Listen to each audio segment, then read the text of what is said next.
વિભાગના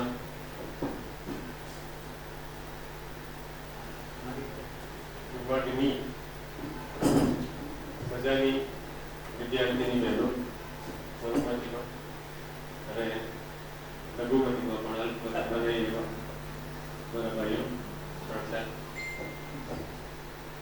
તો ચાર પંક્તિ પહેલા તો કહીશ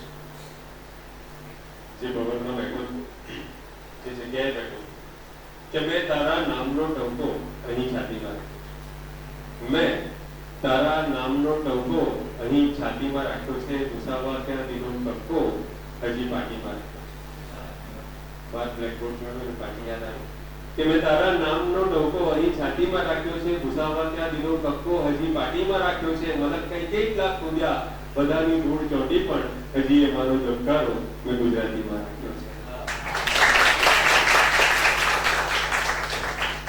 તો સાચા અર્થમાં તમારી ડિગ્રી ધબકારા સુધી એટલે કે હૃદય સુધી લઈ જવાની કોશિશ કરી રહેલી આપ સૌ બહેનો દીકરીઓ બહેનો કહેવાય ને પછી કાલાવાય ઉંમર થઈ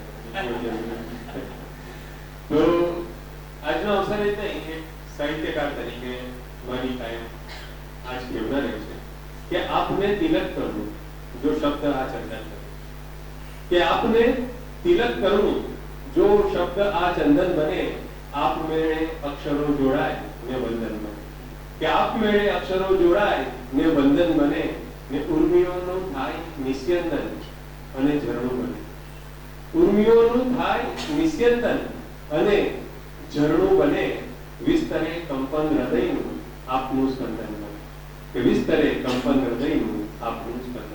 તો આ માત્ર મળીને કોઈ પણ સાચા સારા સાહિત્યકારની આ પ્રેરણા હોય છે કે સાહિત્ય આખરે શું છે કે લાગણીને ઉર્મીને યોગ્ય રીતે સંતુલિત રીતે યોગ્ય કલ્પનો યોગ્ય ઇમેજીસ યોગ્ય દાવા શરીરની સાથે એવી રીતે અભિવ્યક્ત કરવું કે જેથી ભાવક એને આત્મસાત કરી શકે. તો ઇટ ઇઝ અ કોમ્યુનિકેશન પણ આપણે સાદા અર્થમાં જે કોમ્યુનિકેશન કરતા હોઈએ છીએ એ માત્ર માહિતી માટે કે ઘરમાં ચાલો ચા તૈયાર છે બહાર કરવા છે બધું માત્ર માહિતી માટે છે.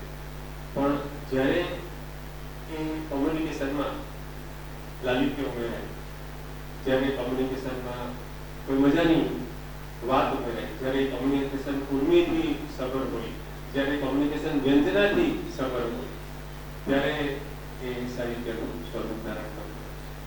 તો આજે મારા જેવા શબ્દના દાસ પ્રોજેક્ટ સમય અને હૃદય પાડે કાનમાં કુટુંબક અને આત્મા અચરજ આંજીને આવેલા આપ સૌ મિત્રોને પ્રણામ કરું છું. હવે જેન્ડર બાયસ કાઢી નાખીશ યુની જેન્ડરમાં વાત કરીશ કે તમારા પગમહી જ્યારે પડ્યો શહીદા સાહેબ એમ કહે છે એક સારા ભાવકનું એક સાહિત્યકાર માટે શું સ્થાન હોય કે તમારા પગમહી જ્યારે પડ્યો છું હું સમજો એમ આકાશે ચડ્યો કે તમારા પગમહી જ્યારે પડ્યો છું હું સમજો એમ આકાશે ચડ્યો. તો શ્રોતામાં ભાવકમાં વાચકમાં હંમેશા મેં ભગવાનના દર્શન કર્યા છે એ બાબતે કદી નાસ્તિક થવાનું. તો આજે આ બધાને જોઈને આનંદ એટલા માટે થાય છે કે મારું જે ઓડિયન્સ હોય ને કાયમ તે ઓજસ્વી અને તેજસ્વી હોય. ઓજસ્વી એટલે સફેદ વાળવાળા અને તેજસ્વી એટલે ચાલવાળા. કમભાગે માઈક લગાવો એ ટેબલ પર મૂકી દેશો તો લઈ લેશે.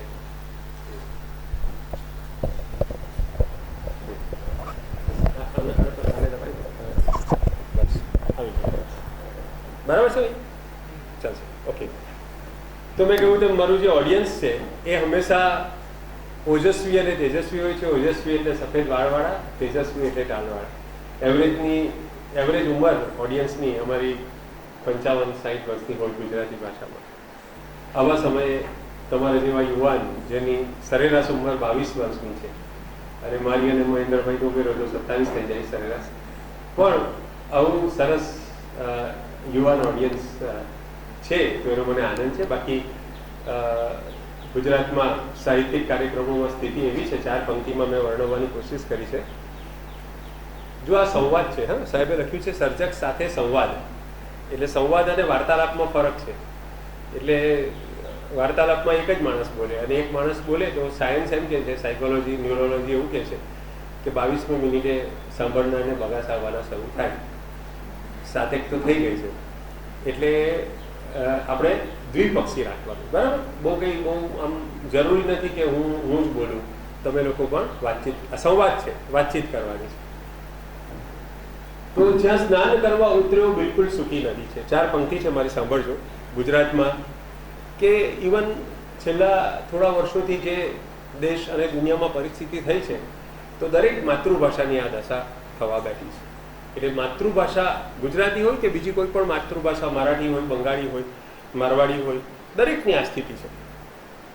કે દરેક જગ્યાએ વિશ્વભાષા આવી છે, દરેક જગ્યાએ રાષ્ટ્રભાષા આવી છે. એક જમાનો હતો કે આપણા બધા જ વ્યવહાર ગુજરાતીમાં ચાલતા, મોટેભાગના વ્યવહારો હવે અંગ્રેજી, હિન્દીમાં ચાલે છે.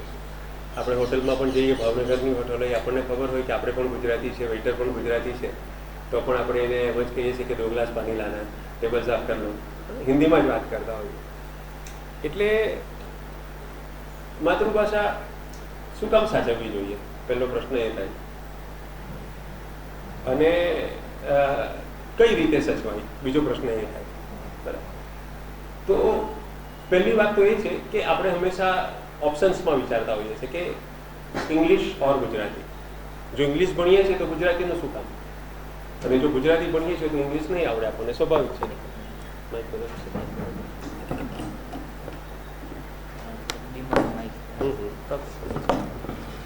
હાથમાં જશે ને? હા, ચાલશે.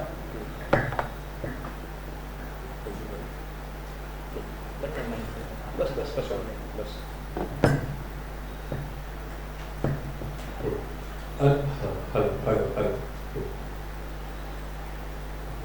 તો જ્યારે છોકરી પિયરથી પરણીને સાસરે જાય તો પિયર કે સાસરું એટલી ક્રૂર પરિસ્થિતિ હોતી નથી. સાસરે ગયા પછી પણ પિયર તો રહે જ છે, બરાબર. એટલે એક વસ્તુને અપનાવવી એનો અર્થ એક વસ્તુને છોડવી એવો થતો નથી. પણ સાંપ્રત સમયમાં તમે જુઓ છો કે એ રીતની પરિસ્થિતિ ઊભી થઈ છે કે અંગ્રેજીને અપનાવવા માટે આપણે વિના કારણે ગુજરાતીને છોડી રહ્યા છીએ. ગુજરાતી ભાષા ક્યારે નાશ પામશે કે નહીં નાશ પામશે એ કલ્પનાનો વિષય છે. પણ એની જે સમૃદ્ધિ છે, ભાષા, વ્યક્તિ એક કોઈ ચોક્કસ ક્ષણે, ચોક્કસ મુહૂર્તમાં, ચોક્કસ એમાં સમય નાશ પામે, કાળની જે ક્ષણ હોય એમાં. પણ ભાષાનો નાશ પામવાનો કોઈ એવો નિશ્ચિત સમય નથી હોતો કે ભાઈ ગુજરાતી ભાષાનો ક્યારે તો કેવો 2024માં ડિસેમ્બર મહિનામાં ગુજરાતી ભાષા લુપ્ત થઈ, એવું ના હોય, બરાબર ને. એ ક્રમિક હોય. તો તમને પોતાને પણ એવું લાગતું હશે અને અનુભૂતિ થતી હશે કે ભાષાની જે સમૃદ્ધિ છે એ ખરી રહી છે, ભાષાનું જે સ્વાસ્થ્ય છે, એની જે હેલ્થ છે એ નબળી થઈ રહી છે. તો ભાષાને એના મૂળ સ્વરૂપમાં જાળવી રાખવાની પણ જરૂર નથી. ગુજરાતી ભાષાનું કોઈ સ્થાયી સ્વરૂપ ખરું? તમને વિદ્યાર્થીઓ છે, તમને ખબર છે ગુજરાતી ભાષાની શરૂઆત ક્યાંથી થઈ? બોલો, મોટેથી બોલો. 1100ની સાલમાં કોણ હતું પહેલું કવિ, પહેલો લેખક? હેમચંદ્રાચાર્ય પહેલા હતા. વન ઓફ ધ ફર્સ્ટ એમને કહી શકાય. સિદ્ધ એમની રચના કરેલી, પણ એના પહેલા વજ્રસેન, સુરી, સાલીભદ્ર, હા એટલે ઠીક છે, એટલા બધા તો તમે જાણો છો. હવે એ ગુજરાતી ભાષા તમને સમજાય વાંચો છો ત્યારે? નથી સમજાતી. એ પહેલી ગુજરાતી કોની સમજાય તમને? પહેલી નરસિંહ મહેતાની સમજાય છે, બરાબર. નરસિંહ મહેતાની ગુજરાતી પહેલી સમજાય. એટલે ગુજરાતી, જેને આપણે ગુજરાતી કે ગુજરાતી કહીએ, ભલે 1000 વર્ષથી અસ્તિત્વમાં હોય, પણ 500 વર્ષ પહેલા નરસિંહ મહેતા જે લખી ગયા ત્યારથી આપણને સમજવાની. એટલે અર્થાત એમ છે કે ગુજરાતી ભાષામાં પરિવર્તનો જે આવ્યા છે, તો છેલ્લા 500 વર્ષની ભાષાની જે પદ્ધતિ છે એ આપણે સાચવી છે. એનું ડિક્શન છે, એની વાક્ય રચના છે, એનું વ્યાકરણ છે, એ અત્યાર સુધી ચાલતું આવ્યું છે. પણ તે છતાં નરસિંહ મહેતાની ભાષા જુદી છે, પ્રેમાનંદની ભાષા જુદી છે, નર્મદ કંઈ નવું લઈને આવે છે, દલપતરામ કંઈ જુદું લઈને આવે છે, ઉમાશંકર અને સુંદરમ કંઈ જુદું એમાં લઈને આવે છે, રમેશ પારેખમાં કંઈ નવું લઈને આવે છે, અને પછીની પેઢીના અમારી પેઢીના કવિઓ પણ. તો ભાષા એક વહેતી નદી જેવી છે. ભાષાનું કોઈ સ્થાયી સ્વરૂપ નથી, ભાષા કોઈ તળાવ કે સરોવર નથી. એટલે ભાષામાં ઉમેરો થવાનો. અંગ્રેજી શબ્દો આપણી જાણ બહાર અંદર આવી ગયા. જીવાતું જીવન છે, ભાષા જીલે છે જીવનને. અને તમે કોઈ વિદ્વાનોએ કે પંડિતોએ બનાવેલા નિયમોથી ભાષા ચાલતી નથી. જે વ્યાપક થાય એના આધારે નિયમો બનાવવા પડે. જે પ્રયોગ વ્યાપક થાય એના આધારે પછી નિયમો પંડિતો બનાવતા હોય છે. થોડો વખત જોર જબરજસ્તી કરે કે આ નહીં ચાલે, આ નહીં ચાલે, પછી થોડા વર્ષ પછી સ્વીકારી લે કે હવે આ ચાલશે. તો ભાષાની અતિશય શુદ્ધતા એવો કોઈ આગ્રહ રાખી શકાય નહીં. અને ભાષામાં જે પરિવર્તન આવે એ ઝીલવું પડે. પણ અત્યારે જે રીતે આપણે ત્યાગ કરી રહ્યા છે ગુજરાતી ભાષાનો, કે ભાઈ અંગ્રેજી માટે કરીને આપણે અંગ્રેજી કરવું હશે તો ગુજરાતી શું કામ લાગશે? અને વિશ્વ ગ્લોબલ જ્યારે થઈ ગયું છે, આજે આપણને ખબર નથી કે કાલે આપણે મુંબઈ હોઈશું, બેંગ્લોર હોઈશું, અમેરિકા હોઈશું, ન્યુઝીલેન્ડ હોઈશું, તો તેવા વખતે આપણી આ ગુજરાતી ભાષા આપણને શું કામ લાગશે એવો પ્રશ્ન આપણને થાય. તો એવા સમયે મને એમ લાગે છે કે દરેક માતૃભાષા પોતાની રીતે યુનિક હોય છે, અજોડ હોય છે. ગુજરાતી ભાષાના હું ખાલી જેની અંદર કોઈ ખોરાકનું નામ આવતું હોય, બરાબર, જેની અંદર કોઈ ખાવાની વસ્તુ આવતી હોય, એવી કહેવતો, જેમ કે આજે મારે એમ કહેવું હોય કે આ પ્રવચન હું આપું છું તો મહેન્દ્રભાઈએ મને આજે અહીંયા બેસાડીને અહીંયા ઊભો કરીને ચણાના ઝાડ પર ચડાવ્યો છે.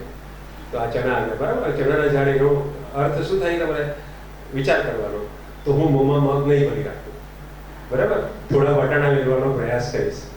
તો આ જે શબ્દ છે, બરાબર, બીજી કોઈ ભાષામાં બહુ સરળતાથી તમને આવા પ્રયોગો નહીં મળે કે ભાઈ ચણાના ઝાડ પર ચડવું, મોંમાં મગ નહીં ભરી રાખવું, વટાણા મેળવવાનો પ્રયાસ કરીશ. હવે તમે મને કહો કે તમારામાંથી બોલો કે એવી કહેવતો કે એવા પ્રયોગો કે જેમાં ખાવાની વસ્તુનો ઉલ્લેખ આવતો હોય પણ એ ખાવાના સંદર્ભે ના હોય. બોલો. વખાણેલી ખીચડી દાંતે વળગી, બોલે તેના બે બોર વેચાય, ગોળમાં ગળપણ નથી. એ તો બોલી દીધું મેં. હા, લોડાના ચણા ચાવવા, હજુ આવશે. કંસાર આવે છે કહેવતમાં, માતા વિના સુનો સંસાર અને ગોળ વિના મોળો કંસાર. ઓકે, હજુ ઘણા બધા છે. સાકર આવે છે એકમાં, સાકર, તમારા મોઢામાં ઘી સાકર, અને ખાખરાની ખિસકોલી સાકરનો સ્વાદ શું જાણે. તો આ એક ઉદાહરણ આપણે વાત કરી, બરાબર. આપણે એમ કહીએ કે હીરો ભોગે જઈ આવ્યો, તો હવે આની પાછળ કોઈ વાર્તા હશે કે કોઈ હીરા નામનો ભાઈ હશે અને શ્રીલંકા જવા નીકળ્યો હશે અને એને એમ કે શ્રીલંકા જઈને સોનું લઈને આવીશ, પણ અહીંયાથી બેઠો ભાવનગરથી કે ક્યાંકથી કોઈ પણ બંદરથી, અને ફરીને તોફાનમાં દિશા ખબર પડી ગઈ એટલે ઘોઘા જઈને પાછો આવ્યો અને એમ જ સમજતો રહ્યો કે હું શ્રીલંકા જઈને આવ્યો છું, બરાબર. એટલે કોઈ માણસ નિષ્ફળ ફેરો ખાય તો આપણે કહીએ હીરો ઘોઘે જઈ આવ્યો. પછી શેઠની શિખામણ ઝાંપા સુધી. તો આ જે છે એ બધી દરેક ભાષાની પોતાની લાક્ષણિકતાઓ છે. અને દરેક ભાષાનું જે તમારે ટેકનોલોજી શેર કરવી હોય, તમારે માહિતી શેર કરવી હોય, તમારે શિક્ષણ શેર કરવું હોય તો કદાચ વિશ્વભાષા કે રાષ્ટ્રભાષા કામ લાગે. પણ તમારે તમારા હૃદયની નજીક રહીને, તમારી ઉર્મિઓની નજીક રહીને, તમારી જેને કહેવાય ને કે આપણે તમારા મૂળિયાની નજીક રહીને જો કોઈ વાત કરવી હોય તો તમારી માતૃભાષા જેટલું તમને ઉપયોગી બીજું કંઈ નહીં થાય. તો આ મહિમા સમજાય છે માતૃભાષાનો. એ યુનિક છે, એની સ્પર્ધા અંગ્રેજી કે બીજી કોઈ વિશ્વભાષા સાથે નથી. અને એનો પોતાનો એક આનંદ છે. એને ભણવાનો કોઈ એની બીજી ઉપલબ્ધિ હોય કે ના હોય, પણ એને ભણવાનો, એની અંદર કામ કરવાનો, એની અંદર તલ્લીન થવાનો. જીવનમાં સૌથી મોટો આનંદ કયો? હમણાં સાહેબ સાથે અમે વાત કરતા હતા તો કે સત્તા, પાવર. તો ઘણાને એમ કે મારા પાસે પાવર હોય તો મજા આવે, ઘણાને એમ થાય કે મારી પાસે સફળતા, એચિવમેન્ટ્સ હોય તો મજા આવે, ઘણાને એમ થાય કે મારી પાસે પૈસા હોય તો મજા આવે. તો મારા જીવનનો ધ્યેય છે તલ્લીનતા. તલ્લીનતા એટલે શું? તલ્લીન સંસ્કૃત પરથી આવેલો શબ્દ છે, મને જોડણી કરીને બતાવો.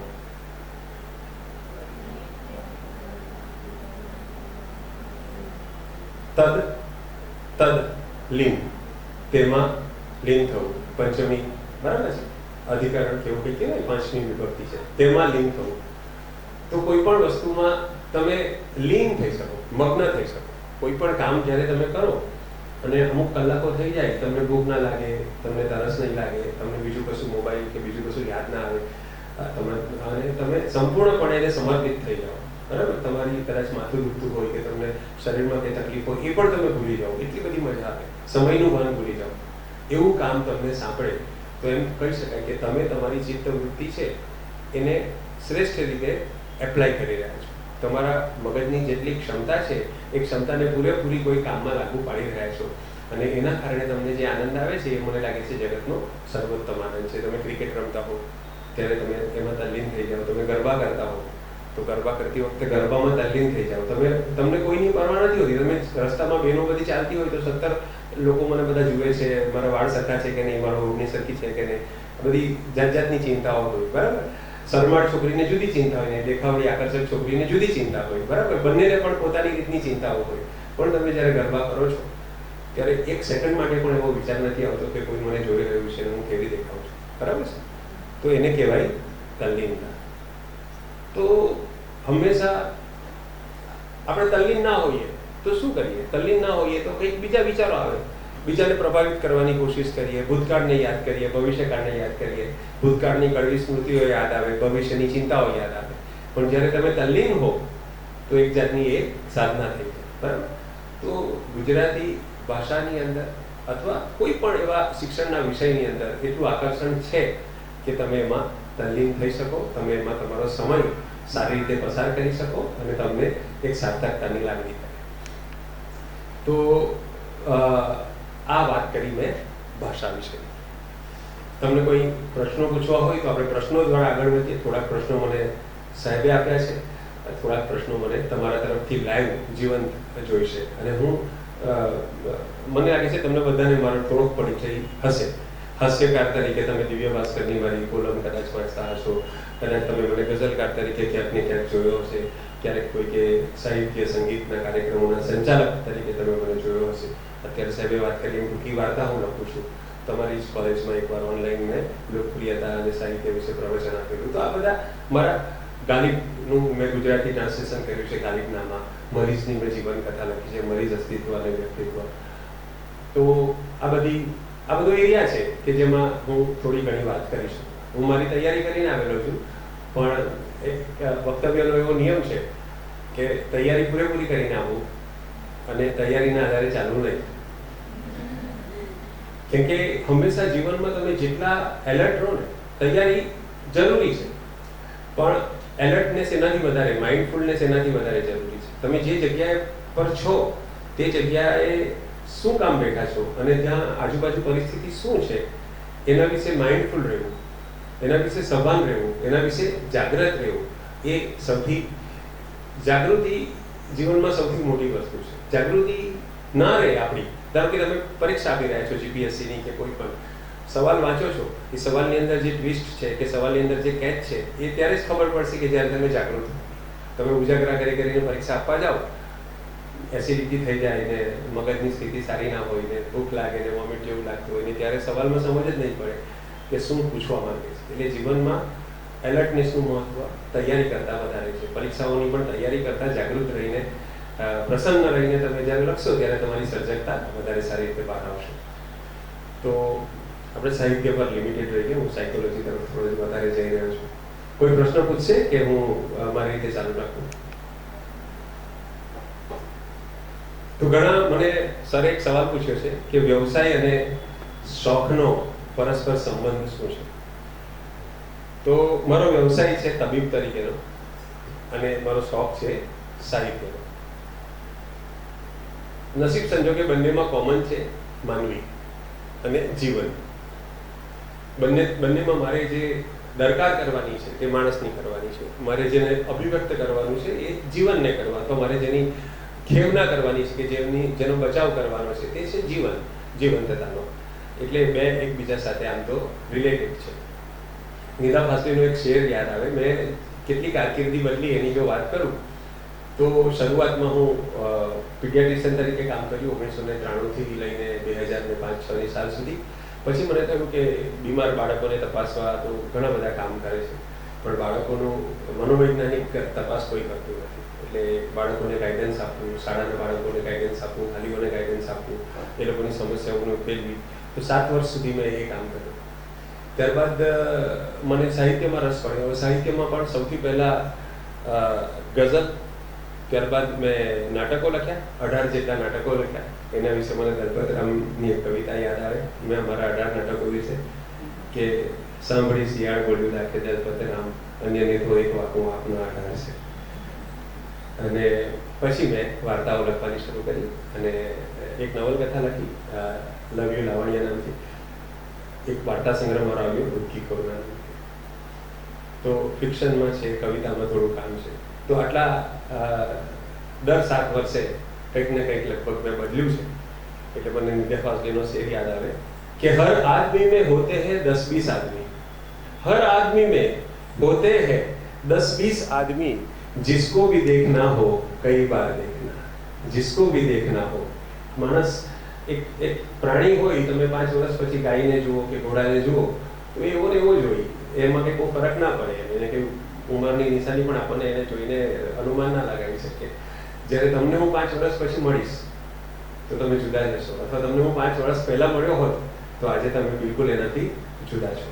તો આપણે દર 2-5 વર્ષે માનવી એક વિકાસશીલ પ્રાણી છે. એટલે જે દિવસે તમે ગઈકાલે જે કંઈ કામ કર્યું એનાથી વધુ પડકારજનક કામ આજે કરતા નથી, બરાબર? માત્ર સાહિત્યની વાત નથી, કોઈ પણ વાત.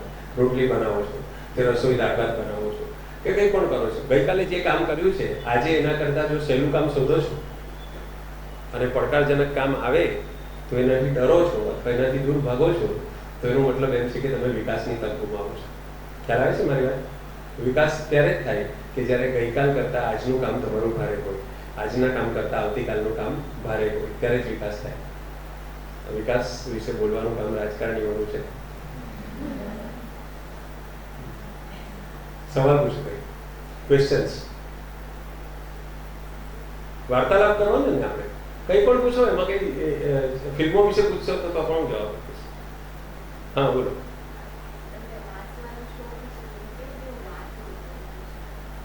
જી, તો મારી એક ટેવ એવી છે કે ટૂંકા સવાલના હું લાંબા જવાબ આપું છું. એટલે હું લાંબો જવાબ આપું. બાળપણમાં તમને વિશ્વાસ નહીં આવે પણ હું બહુ બીકણ હતો. બીકણ વિદ્યાર્થી, એટલે ડરપોક હતો. 9, 10, 11 વર્ષની ઉંમરે સ્કૂલમાં મને છોકરાઓ ચીડવતા. આપણે પેલું કંઈ ખાવા માટે આપ્યું હોય તો તે લઈ લે, પૈસા ઘરેથી 5 પૈસા 10 પૈસા વાપરવા માટે આપ્યા હોય તો તે લઈ લે. આવું બધું થાય. અને હું શિક્ષકનો પુત્ર, મારા પપ્પા આચાર્ય, એટલે ગાળો બોલતા નહીં આવડે અને આવડત નહોતી. એટલે છોકરાઓ ચીડવે અને હેરાન કરે. એટલે હું બહાર રમવા ના જાઉં. હવે બહાર રમવા ના જાઉં તો ઘરે એકલો શું કરું? મારા પપ્પા આચાર્ય, એટલે સ્કૂલની લાઇબ્રેરી, એટલે બીજી સ્કૂલમાં આચાર્ય હતા, હું જેમાં ભણતો એમાં નહીં. તો સ્કૂલની લાઇબ્રેરી પર મારો કબજો હતો. એટલે હું રોજ ત્યાં જાઉં અને ત્યાંથી એક બે ચોપડી લઈ આવું. અને આ રીતે મેં નાની ઉંમરે થોડું વાંચવા જેવું અને થોડું ન વાંચવા જેવું બધું વાંચી નાખ્યું. પહેલાં ગુલશન નંદા અને બધી વાર્તાઓ વાંચતો, પછી ધીરે ધીરે હરકિશન મહેતા અને એ બધું વાંચતો હતો, અશ્વિની ભટ્ટ. પછી ધીરે ધીરે મને રસ પડ્યો કે આના કરતાં તો પ્રેમચંદ, ટાગોર આમાં વધારે મજા આવે છે. પછી ધીરે ધીરે મને વિદેશી લેખકો વાંચવાનો રસ પડ્યો. ચેખોવ, ટોલ્સ્ટોય, દોસ્તોવેસ્કી, તો એક સ્ટીફન સ્વાઇટ્સ કરીને રાઇટર છે. તો આ બધા રાઇટરના અનુવાદો મેં વાંચ્યા અને એમ કરતાં કરતાં મારી વાંચન યાત્રા વિકસી.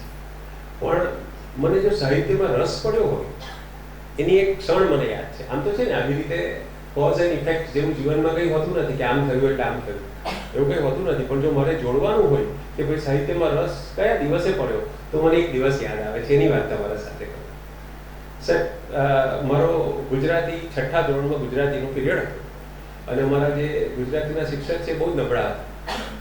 એટલે એમની ગેરહાજરી હાજરી કરતાં એમની ગેરહાજરી વધારે આશીર્વાદરૂપ રહેતી. એટલે એક દિવસે ગેરહાજર હતા અને અમારા વિજ્ઞાનના શિક્ષક ચોકસી સાહેબ, આ ભરૂચ જિલ્લામાં આમોદ ગામમાં મારા પપ્પા પ્રિન્સિપાલ હતા, સુંદરમનું ગામ છે માતર, એ તાલુકો. તો ત્યાં હું ચામડી હાઈસ્કૂલમાં ભણતો 6ઠ્ઠા ધોરણમાં. તો ચોકસી સાહેબ વિજ્ઞાનના શિક્ષક, એમણે આવીને ગુજરાતી ભણાવવાનું શરૂ કર્યું. ચોપડી લીધી અને કહે છે કઈ કવિતા ચાલી? તો છોકરીઓ બધી આગળ તમારી જેમ જ બેઠેલી, અમે પાછળ ધમાલ કરતા હોય છોકરાઓ. તો છોકરીઓએ ચોપડી આપીને કીધું કે સાહેબ આ કવિતા ચાલે છે. હળવે હળવે હળવે હરજી મારે મંદિર આવ્યા રે, મોટે મોટે મોટે મેં તો મોતી રે વધારે. તો ચોકસી સરે સવાલ પૂછ્યો કે હરજી ક્યાં આવે છે અને કવિ એનું સ્વાગત કઈ રીતે કરે છે? એટલે પહેલી બેન પર જે છોકરીઓ બેઠેલી એમ હોશિયાર, એ છોકરી ઊભી થઈને કે હરજી કવિના મંદિરમાં આવે છે ને કવિ મોટા મોટા મોતી વડે એનું સ્વાગત કરે છે. એ ખોટી વાત. બીજાને પૂછ્યું, બીજાએ પણ એ જવાબ આપ્યો. ત્રીજાને પૂછ્યું, એને પણ એ જવાબ આપ્યો. તો કે કવિ પાસે મંદિર હોય, કવિને ખાવાના ફાંક હોય, કવિ પાસે મંદિર હોય, કવિ મોટા મોટા મોતી ક્યાંથી લાવે? તો બધા વિચારમાં પડી ગયા. પછી કે પહેલો નંબર કોણ આવે છે, રેન્કર કોણ છે? એટલે હું બેંકની નીચે સંતાઈ જવા જતો હતો કે હું પહેલા નંબર વાળો વિદ્યાર્થી હતો. એટલે બધાએ છેલ્લી બેન્ચ પર હું ત્યાં બેસતો ત્યાં આંગળી કરી કે આનો મનિયારનો પહેલો નંબર આવે છે. એટલે મને બહુ સરે કે ઉભો થાય. પછી મને કહ્યું કે સરને જવાબ જોઈએ છે શું? આ તો જવાબ તો છોકરીઓ સાચો આપી રહી છે કે ભાઈ કવિના મંદિરમાં આવે છે ને મોટા મોટા લખ્યું પણ આમ જ છે કવિએ. પણ એમ કે ના ના ના આવું કંઈ થોડું કવિ લખે, ના તો ખોટી વાત કહેવાય, તો ગપ્પા કહેવાય કે કવિના મંદિરમાં આવે ને મોતી વડે વધારે. મને તત્ક્ષણ 11 વર્ષની મારી ઉંમર હતી, 10.5 વર્ષની ઉંમર હતી. તો મને હજુ યાદ છે કે વર્ષ પણ યાદ છે, 1977નું વર્ષ હતું. તો મને અચાનક સૂઝ્યું, મેં કીધું કે હરજી કવિના હૃદયરૂપી અંતરરૂપી મંદિરમાં આવે છે અને કવિ પોતાના અશ્રુરૂપી મોતીથી એને વધારે છે. સર કે આ સાચો જવાબ છે. નરસિંહ મહેતાએ આમ જ વિચારીને આ લખ્યું છે અને આ એક છોકરાને સમજ. ત્યારે મને પોતાને મારી જાતમાં ત્યાં અહેસાસ થયો. ત્યાં સુધી ખબર નહોતી કે ભાષા શું છે,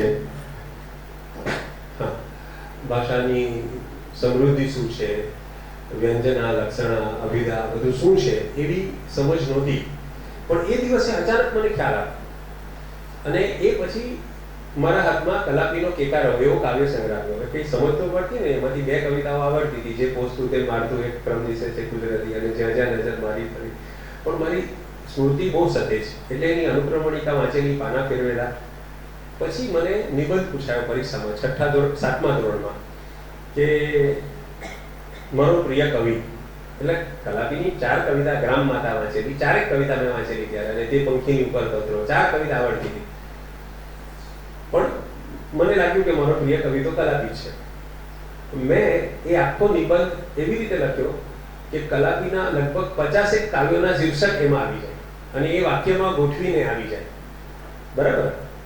એટલે તમે જેમ કહો પિક્ચરના શીર્ષક ગોઠવીને કહો ને કે ભાઈ બેચારા બદતમીઝ દિલ માનતા ही नहीं, એટલે એમ કહું તો પિક્ચર હોય કે આ બદતમીઝ પણ પિક્ચર છે, દિલ હે કે માનતા નહીં પણ પિક્ચર છે, એવી રીતે મેં કલાપીના 50 થી 52 કાવ્યો ગોઠવીને એક નિબંધ લખ્યો. એટલે એ મારા ગુજરાતીના શિક્ષિકા હતા વાસંતીબેન, એમણે આખા સ્ટાફ રૂમમાં ખેલ્યો. એ પછીના વર્ષે સારા હતા, આગલા વર્ષે નબળા હતા. તો આ રીતે ભાષાની અંદર જે આકર્ષણ છે એ આકર્ષણે મને જીતી લીધો અને મને ખેંચી લીધો. અને તમે કહ્યું કે સવાલનો જવાબ આમાં આવી ગયો, બહુ લાંબો જવાબ. તો આ રીતે છે. તો વાંચન ખરેખર લોકો છે ને જ્યારે વાંચન કરો એમ કહે છે ત્યારે એમ વિચારતા નથી કે 90% છપાયેલું સાહિત્ય કચરો છે. બરાબર છે? તમે 90% ફિલ્મો પણ કચરો હોય, 10% સારું હોય. તો આપણી પાસે રેટિંગની કોઈ સિસ્ટમ હોવી જોઈએ. ફિલ્મોમાં તો રોટન ટોમેટો અને IMDb ને બધાના રેન્કિંગ હોય કે 8.7 છે, 8.5 છે. પુસ્તકમાં કોઈ એવી રેન્કિંગની સિસ્ટમ જ નથી. તો તમારા વિદ્યાર્થીઓએ આવું કોઈ એપ બનાવવું જોઈએ કે જે પુસ્તક તમને સારું લાગે એને હાઈલી રેન્ક કરવું જોઈએ, જેથી સારું સાહિત્ય. કેમ કે કેટલા બધા કાંકરા પંપો છો ત્યારે એક હીરો માન મળે છે. તમે સોશિયલ મીડિયા પર 1000 કવિતા વાંચો ત્યારે 5 કવિતા સારી મળે, 100 વાર્તા વાંચો ત્યારે 2 વાર્તા સારી મળે. તો વાંચન એ ટાઈમ કન્ઝ્યુમિંગ છે. આપણે લોકોને જ્યારે એમ કહીએ કે વાંચે ગુજરાત, પણ તમે શું વાંચે ગુજરાત એ પણ એટલું જ મહત્વનું છે. સરસ. બીજો કોઈ સવાલ પૂછવો હોય તો પૂછી શકો છો.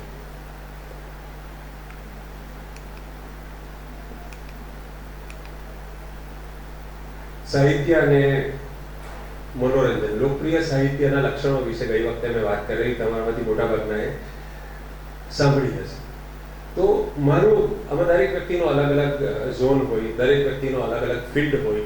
દરેક વ્યક્તિ, જ્યારે તમે એમ કહો કાજલ ઓઝા કે જય વસાવડા કે એ પ્રકારના લેખકો છે, તો એ લોકો મોટા માસને ધ્યાનમાં રાખીને લખતા હોય, બરાબર. બીજા અમુક લેખકો હોય એના ગઝલ લખતા હોઈએ તો ગુજરાતની વસ્તી 5.5 કરોડ છે, બીજા 50 લાખ ઉમેરો તો 6 કરોડ ગુજરાતીઓ છે. તો જ્યારે તમે સિદ્ધાંશુ યશચંદ્ર જ્યારે કોઈ કવિતા લખે છે કે લાભશંકર ઠાકર કોઈ કવિતા લખે છે, તો એ 6 કરોડ લોકોને વંચાવવા માટે નથી લખતા. એમને ખબર છે કે 2000 કે 4000 લોકોને આમાં ગળ પડશે.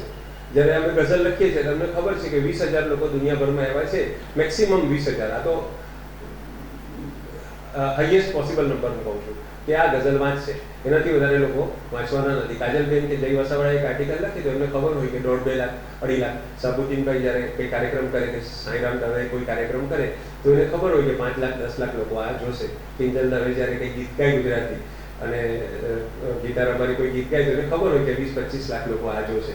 પછી જેમ જેમ લોકરુચિનું તમે સમાધાન કરવા જાઓ, લોકરુચિને સંતોષ આપવા જાઓ, તેમ 4 મંગળીવાળી ગાડીને એવું બધું લખવું પડે. પછી એમાં બધી જ વસ્તુ આવે. એટલે લોકપ્રિયતાના ભયસ્થાનો પણ છે. લોકપ્રિયતા તમારે વધારે લોકો સુધી પહોંચવું હોય તો વધારે સરળ કરવું પડે, વધારે સરળ કરવામાં સ્તર તમારે નીચું લઈ જવું પડે. એટલે દરેક સાહિત્યકારે પોતાનો વ્યાપ કેટલો છે એ સમજી લેવું પડે, બરાબર. ધારો કે હું અત્યારે તમારા 60 કે 70 જણાની સામે આ વાત કરી રહ્યો છું.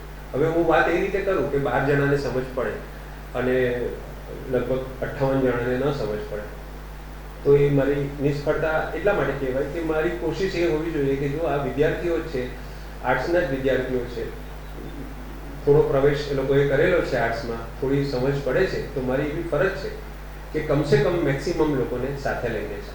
તો હું 12ના બદલે એવું બોલું કે 24 જણાને મજા આવે, એવું કંઈ કરી શકું કે 48 જણાને મજા આવે. તો એ મેં રિક્રુટમેન્ટ કરેલું કહેવાય. રિક્રુટમેન્ટ, ઇંગ્લિશમાં રિક્રુટમેન્ટનો મતલબ થાય નિમણૂક, પણ એનો એક અર્થ એમ પણ થાય કે કેટલા નવા તમે ઉમેર્યા, કેટલા નવા. 12 જણાને તો રસ હતો જ, 12 જણા તો ગમે ત્યારે રહીશ મંડળને સાંભળવા તૈયાર જ હતા.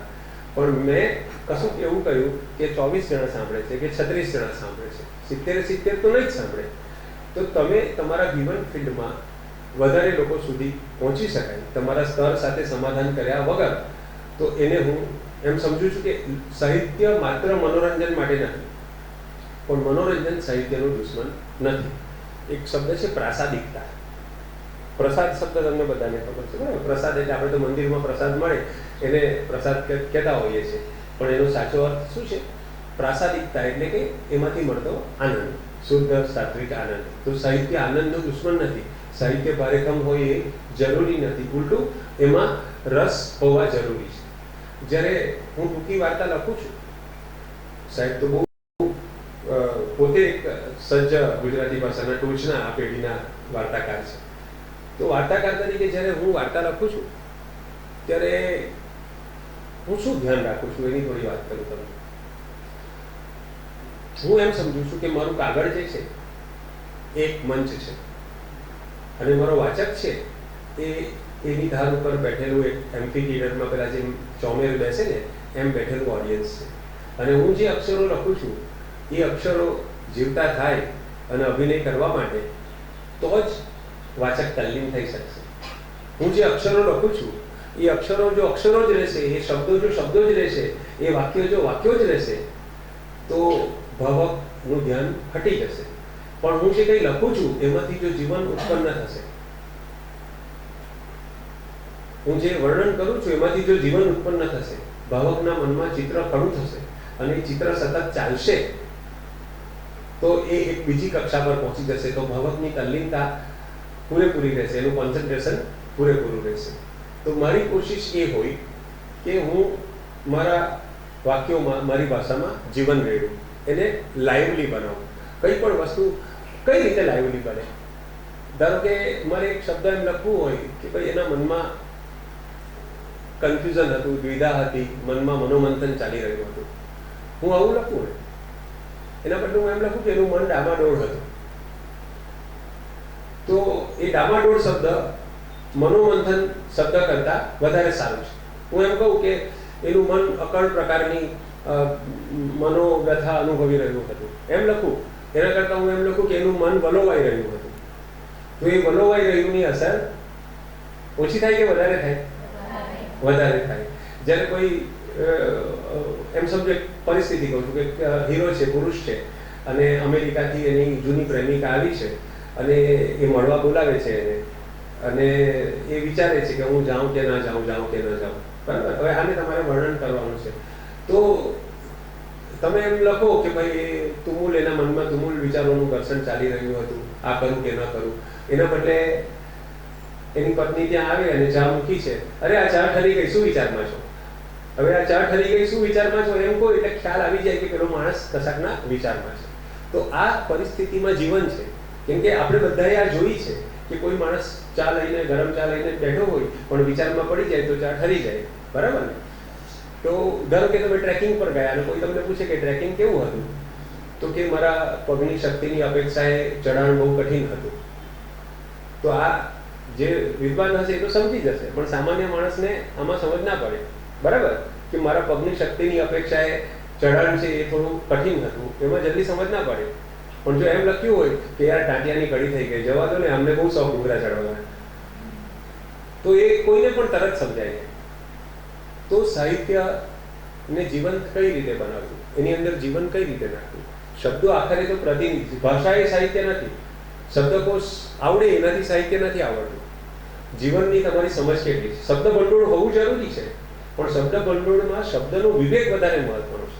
શબ્દ ભંડોળની સંખ્યા કરતા, એની ક્વોન્ટિટી કરતા એની ક્વોલિટી, કે ક્યારે હું પડછાયો શબ્દ વાપરીશ, ક્યારે હું છાયો શબ્દ વાપરીશ, ક્યારે હું છેડો શબ્દ વાપરીશ. બરાબર છે? એ બહુ મહત્વનું છે. અરીસો શબ્દ ક્યારે વાપરીશ, દર્પણ ક્યારે વાપરીશ, કાચ ક્યારે વાપરીશ, તમને ખબર હોવી જોઈએ કે અહીંયા કોલોક્યુઅલ શબ્દ જોઈશે અને અહીંયા મને આવો શબ્દ જોઈશે. પાત્રની પોતાની બોલી હોય. વાર્તાની જ વાત નથી, નિબંધથી લઈને દરેક વસ્તુમાં તમે જે વાતાવરણ ખડું કરો છો, કરતા એમ નક્કી નથી કરતો, એટલે કે સર્જક નક્કી નથી કરતો કે આ શબ્દ વપરાશે કે આ શબ્દ નહીં વપરાય. કૃતિ નક્કી કરે છે.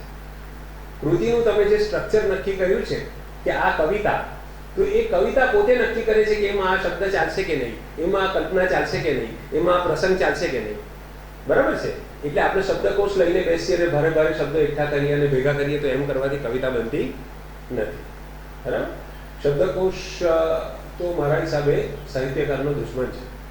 શબ્દકોશ તમને બહુ આવડતો હોય, બહુ શબ્દો આવડતા હોય વધારે પડતા, અને તમે તમારી ભાષાને વધારે પડતી મંડિત કરી દો, શોભિત કરી દો, સુશોભિત, તો એનાથી કોઈ ફાયદો થતો નથી. મૂળ વસ્તુ છે કોમ્યુનિકેશન, રસિક કોમ્યુનિકેશન, લાલિત્ય ભરેલું કોમ્યુનિકેશન, વ્યર્જના ભરેલું કોમ્યુનિકેશન. બરાબર છે? તો આ ભાષાની મેં વાત કરી કે સાહિત્યની ભાષા કેવી હોઈ શકે. મારો અંગત મત છે, હું જરૂરી નથી કે બધા એની સાથે સંમત થાય. કોઈને કઈ સવાલ પૂછવો છે? આ તો સંવાદ એક તરફી છે. સરે મને સવાલ આપેલા છે.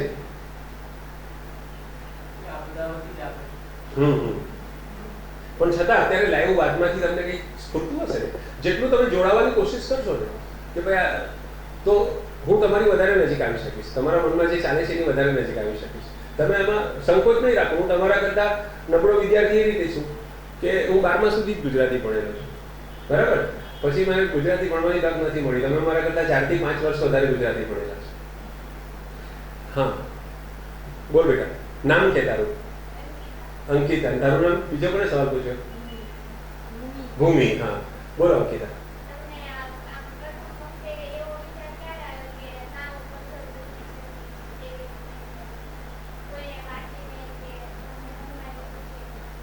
જ્યારે વાંચશો ને ગુજરાતી ભાષાના પાઠ્યપુસ્તકોમાં, ત્યારે અંકિતા મને એવું લાગતું હતું કે આ તો કોઈ બીજા ગ્રહના પ્રાણીઓ હશે જે કવિતા લખે છે. તે આ સુંદરમ છે, ઉમાશંકર છે, આ બધા તો કોઈ જુદા જ માણસો હશે. ભગવાને એમને અલગ જ બનાવ્યા હશે. એ આપણા પ્રકારના નથી, પ્રકાર અલગ જ આવતો હશે. એવી કોઈ સામાન્ય માણસ હશે એવો કોઈ ખ્યાલ જ નહોતો. બરાબર?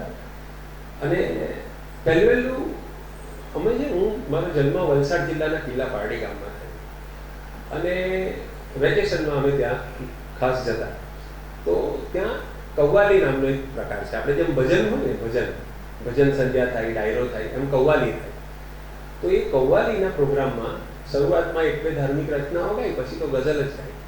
અને એ ગઝલ કેવી રીતે ગાઈ કે કોઈ ફિલ્મી ગીત હોય ને, એ ફિલ્મી ગીતની ટ્યુનની અંદર, ભજનમાં પણ આપણે એવું કરતા હોય છે ઘણી બધી જગ્યાએ, ફિલ્મી ગીતની ટ્યુનની અંદર શબ્દ બદલી નાખે, શબ્દ ભજન ના કરી નાખે, પણ ટ્યુન જે હોય એ ફિલ્મી ગીત. તે વખતે ગીત ચાલતું નિખા પિક્ચરનું કે દિલ કે હરમાં આંસુઓ મેં બહ ગયે, સાંભળ્યું છે ને, હમ વફા કરકે ભી તન્હા રહે ગયે.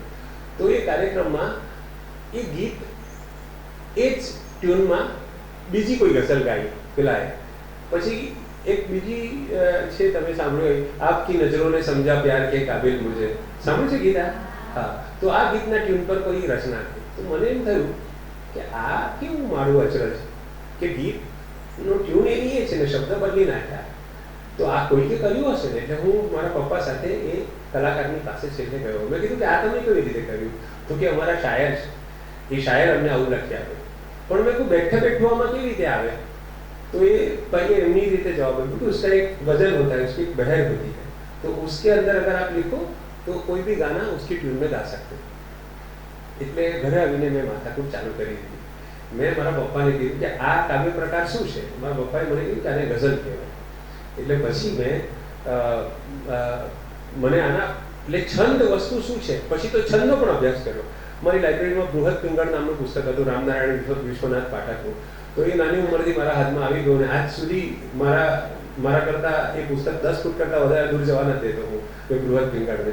એ બૃહદ પિંગળ રામનારાયણ વિશ્વનાથ પાઠક મારા ગુરુ કહેવાય છંદની બાબતમાં, અને જે કંઈ શીખ્યો છું એમની પાસેથી શીખ્યો છું. એટલે એ તો 1955માં ગુજરી ગયેલા અને મારો જન્મ 1966માં.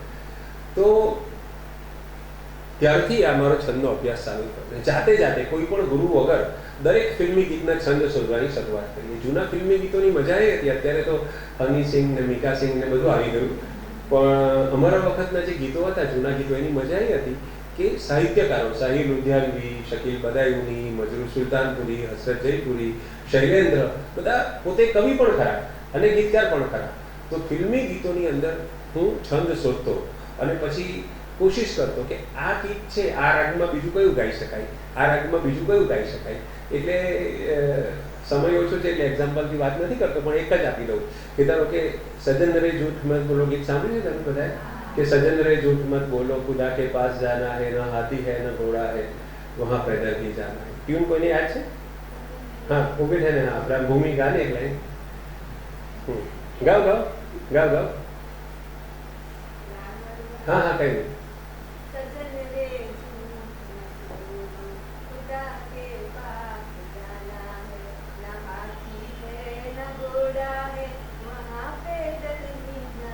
હવે આ ટ્યુનમાં ઉભા અરે પ્રારબ્ધ તો ગેલું ગાઈને બતાવો. આ ટ્યુનમાં અરે પ્રારબ્ધ તો ગાઓ. અરે પ્રારબ્ધ તો ગેલું નથી. આ ખબર?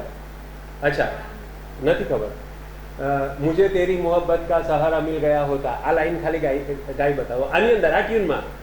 સજન રે જૂઠ મત બોલો, मुझे तेरी मोहब्बत का સહારા મિલ ગયા હોતા. બરાબર. આવી રીતે ઓછામાં ઓછા અસંખ્ય બેસે બેટા અસંખ્ય ગીતો છે. આવા 25 ગીતો છે કે જે એક જ ટ્યુન પર ગાઈ શકાય.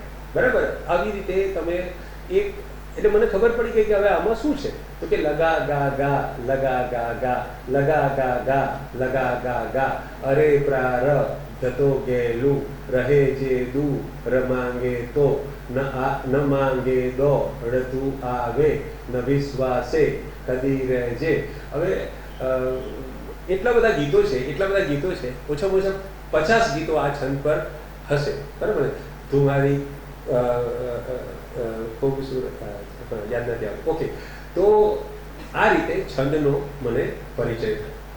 તો છંદ આવડ્યા એટલે કાચું પાકું લખતો હતો. પહેલા જોડકના તો આને લખતો હતો હું, પણ છંદ આવ્યા ને એટલે ગઝલ લખવાની શરૂઆત થઈ. 1981ની સાલમાં મેં એક કાચી પાકી રચના લખી આ જ છંદમાં, સજન રે જૂઠ મત બોલો. એ યાદ આવે તો તમને કહું.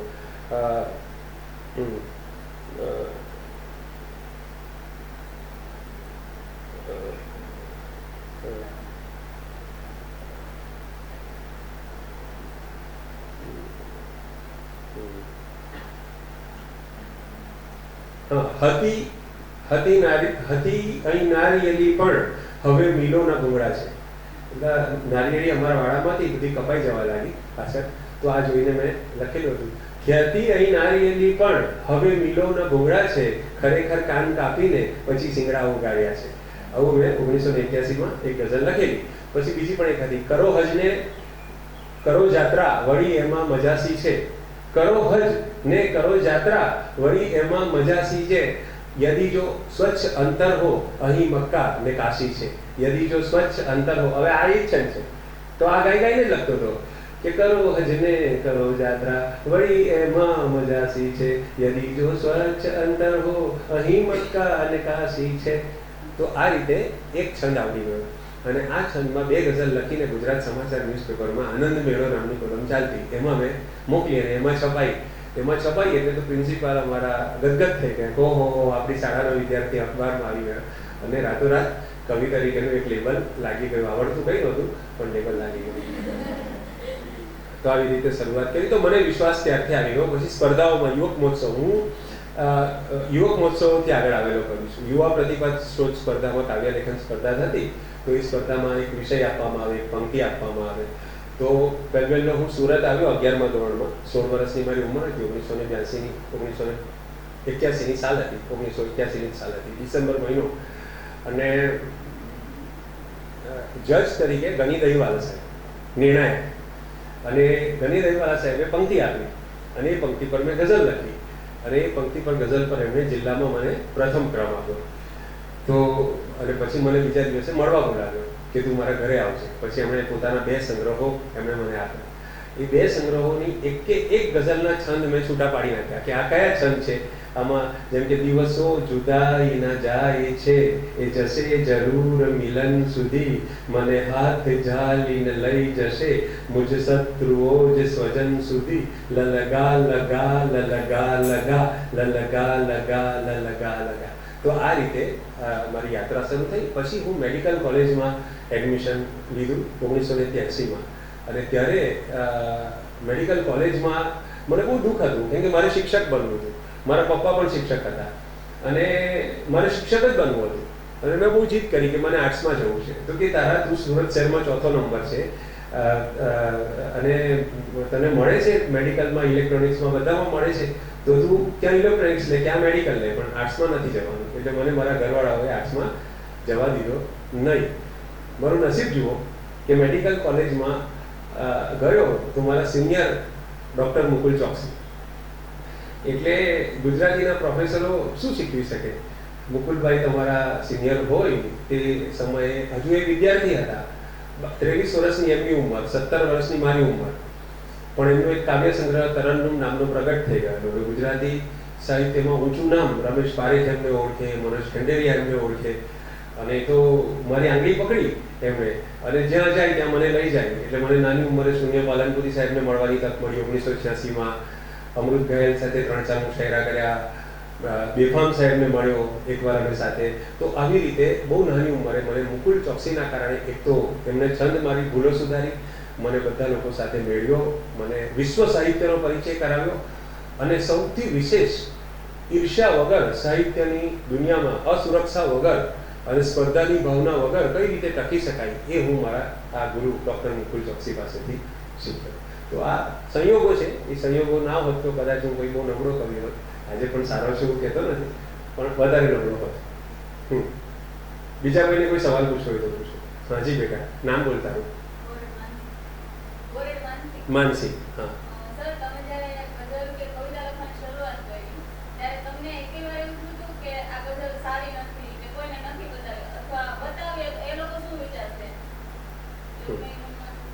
માનસી ના સવાલનો એક જવાબ ધીરે ધીરે મને આટલા 30, 35, 40 વર્ષો થયા લખવાને, હવે ધીરે ધીરે સમજ પડી છે કે આપણો રોટલી બનાવતા હોઈએ, ગરબા કરતા હોઈએ, ક્રિકેટ રમતા હોઈએ, કંઈ પણ કરતા હોઈએ કે કવિતા લખતા હોઈએ, નિયમ એક જ છે. આપણું કામ સારું છે કે નહીં એ 80% આપણે પોતે નક્કી કરવાનું. મેં રોટલી બનાવી, રોટલી બરાબર છે કે નહીં? મેં શાક બનાવ્યું, શાક બરાબર છે કે નહીં? મારા સાસુ કે સારું તો જ સારું, મારા પપ્પા કે સારું તો જ સારું, મેં કપડાં પહેર્યા છે એ મારી સહેલી કે સારા તો જ સારા. આ દુઃખી થવાના ધંધા છે. 80% આપણને પોતાને ખબર હોવી જોઈએ કે આપણને ખબર જ હોય કે મેં હોમવર્ક સારું કર્યું છે, મેં પરીક્ષામાં પેપર સારું આપ્યું છે. માર્ક આપવા એ તો શિક્ષકોની મજબૂરી છે. એ કેટલા માર્ક્સ, મેં પેપર કેવું લખ્યું એના પર જ ફોકસ રાખવા. બરાબર છે. તો આટલા વર્ષોના અનુભવે મને એવું સમજાયું છે કે આપણા કામની ગુણવત્તાના સૌથી મોટા જજ આપણે પોતે છીએ. બરાબર. અચ્છા, આપણી પોતાની મનોદશા શરૂઆતમાં આત્મમુગ્ધ હોય. બરાબર. આપણે પહેલી કવિતા લખીએ તો 10-15 મિનિટ સુધી એમ જ થાય કે એક ગાલિબે લખેલું, એક મીરે લખેલું અને પછી હવે સીધું આપણે લખ્યું. બરાબર છે.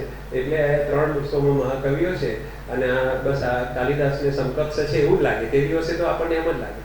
એટલે હું શું કરું કે ગઝલ લખીને 2 દિવસ મૂકી દઉં કે જાણે મેં લખી જ નથી, અને 48 કલાક પછી પાછી ગઝલ હું જોઉં. પછી આમ થાય કે ડફોડ આવું લખાય એમ. એટલે પછી એ છેકાછેકી કરીને એડિટિંગ કરું. એડિટિંગ કરી અને એક બે મિત્રને, જેને હું વિશ્વાસ કરું છું, એમાં શું છે, 2 જાતના તમારા ટીકાકારો એટલે ક્રિટિક 2 જાતના હોય. એકને ખાલી ખામી બતાવવામાં જ રસ હોય અને એકને તમને સુધારવામાં રસ હોય. બરાબર. તમારા પ્રત્યે સહાનુભૂતિ ધરાવતા હોય. તો એવા કે આપણું સ્થાન સમજે, આપણી પોઝિશન સમજે, આપણી સાહિત્યમાં આપણું શું સ્થાન છે, કયા લેવલ પર છે એ સમજે. મારી પાસે એકદમ નવો કવિ આવે અને એને છંદ નથી આવડતા અને એ કવિતા મોકલે તો હું એમ કહું કે છંદ શીખીને આવો, તો એ મારી ક્રૂરતા કહેવાય. બરાબર. મારે એને એવું કહેવું પડે કે છંદ શીખો તો સારું છે. છંદસ અછંદસ 2 જાતની કવિતા આવે, તમે જે પ્રકારનું લખો છો એ સામાન્ય રીતે છંદસ જેવું લાગે છે પણ છંદ આમાં નથી. પણ આ મારાથી પહેલે ના કહેવાય. મારે એને પહેલાં એમ કહેવું પડે કે આ કવિતાની અંદર તારી વિષય વસ્તુ છે, કે તારી જે ભાષા છે, કે તારી જે ભાવના છે એ બરાબર છે કે નહીં. કંઈક તો સારું હશે ને એમાં, એ માણસ અભિવ્યક્તિ કરી શકે. તો એ વસ્તુને પહેલાં પકડવી પડે, એને તારીફ કરવી પડે અને પછી કહેવું પડે કે બેટા આ જે પ્રકાર તું લખી રહ્યું છે ને ગઝલ જેવું લાગે છે, પણ ગઝલમાં છંદ હોય અને ગઝલમાં તારે છંદ શીખવો હોય કદાચ થોડી વાર લાગશે પણ તું આ રીતે શીખી શકે. તો માનસીનો જે સવાલ છે, એટલે એક સવાલ તો એ છે કે આપણે સૌથી મોટા આપણા પોતાના ક્રિટિક છીએ. બરાબર છે. એટલે બીજાના પર 20% આધાર રખાય. આપણો ડ્રેસ કેવો છે, આપણી હેરસ્ટાઈલ કેવી છે, કોઈ કહે કે આ માથા પર કાગડાએ માળો બાંધ્યો એવું લાગે છે, પણ તે તો આપણને ખબર હોય ને કે આપણે જાણી જોઈને જેલ એ રીતે લગાડી છે કે માળા જેવું લાગે. એટલે ચિંતા નહીં કરવી. બરાબર. લોકોના અભિપ્રાયનું મહત્વ 20%થી વધારે હું સમજતો નથી. એટલે આ એવોર્ડ મળે કે કોઈ જગ્યાએ છપાય કે કોઈ જગ્યાએ ના છપાય, એનું સુખ કે દુઃખ 20% જ. 80% આત્મસંતોષ. બરાબર. આપણને પોતાને, મારી કલ્પનામાં હતું, મારી સ્ફૂર્ણામાં હતું, મને વિચાર આવ્યો કે આ કવિતા લખું, મને વિચાર આવ્યો કે આ વાર્તા લખું, મને હતું કે સારી લખાશે. કોઈ વાર છેકી નાખવી પડે, કોઈ વાર ફાડી નાખવી પડે, કોઈ વાર એમ થાય કે આપણા મનમાં જે આનો સ્કોપ હતો, આની જે શક્યતા કે આની જે ક્ષમતા હતી આ વિચાર બિંદુની, એ આ કવિતા કે આ વાર્તામાં બરાબર ઉજાગર થઈ નથી, તો ફાડી નાખવી પડે. પણ એ તો આપણે જ કરવાનું હોય. એમાં બીજા કોઈ શું કામ નક્કી કરે. એટલે બીજાને આપણા સુખ દુઃખનો રિમોટ આપવો નહીં, જીવનમાં પણ નહીં આપવો, માત્ર કવિતામાં નહીં, જીવનની કોઈ પણ બાબતમાં આપણા સાસુ સસરા પતિ મિત્રો કોઈને રિમોટ કંટ્રોલ આપવો નહીં. આપણા હાથમાં જ આપણો રિમોટ રાખવો. બરાબર. સરસ. પણ આપણે આપણા થોડા કડક પ્રશિક્ષક રહીએ, આપણે આપણી સાથે થોડી કડકાઈ રાખીએ. સરસ. બહુ સરસ સવાલો પૂછી રહ્યા છો બેન. હા બોલો બેટા. નામ શ્રદ્ધા.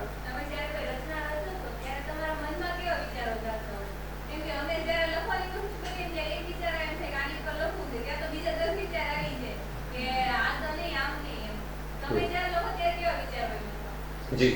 હવે આપણે છે ને પ્રકાર પર નિર્ભર છે. ગઝલ છે ને એ પ્રમાણમાં મુક્ત પ્રકાર છે. ગઝલમાં તમે 6 શેર લખો તો 6 અલગ અલગ વિષયને ન્યાય આપી શકો. અને ગઝલ એ કેવું છે કે એક પંખી ડાળ પરથી ઉડે અને ફરી પાછું થોડી વાર રહીને ડાળ પર બેસે. એક બાળક રમવા જાય અને ફરી પાછું માના ખોળામાં આવીને બેસે, પાછું રમવા જાય, ફરી પાછું માના ખોળા પર. એટલે એનું ધ્રુવ સ્થાન જે છે પંખીનું ડાળી છે અને બાળકનું માતાનો ખોળો છે. એવી રીતે ગઝલમાં ધ્રુવ સ્થાન રદીફ કાફિયાનું છે. એટલે તમે અહીંયા ઉડીને આવ્યા, રદીફ અને કાફિયા આ છે. બરાબર. જેમ કે પકડો કલમને કોઈ પડે એમ પણ બને, તો એમ પણ બને છે એ રદીફ છે અને પડે એ કાફિયા છે.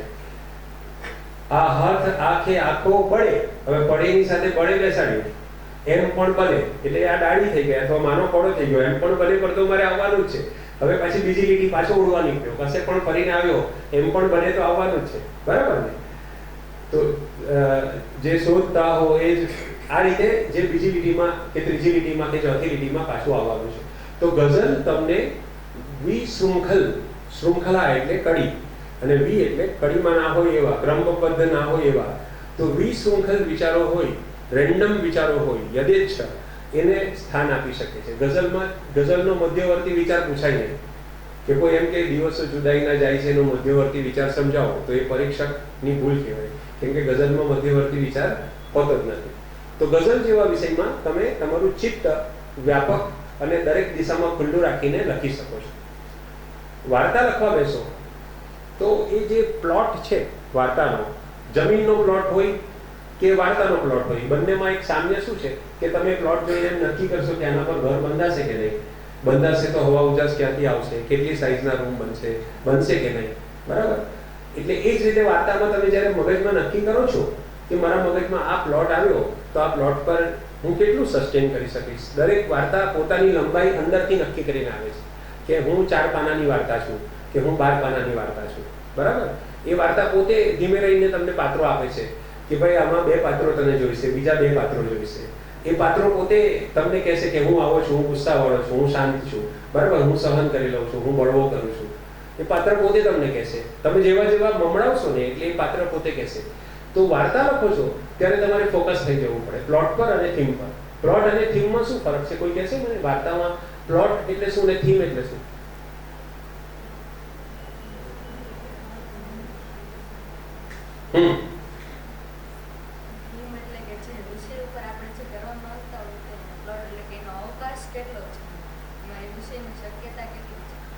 નહીં, જરાક જુદું. હા, એટલે તમે સારી કોશિશ કરી પણ મારા મનમાં જુદો જવાબ છે. હા,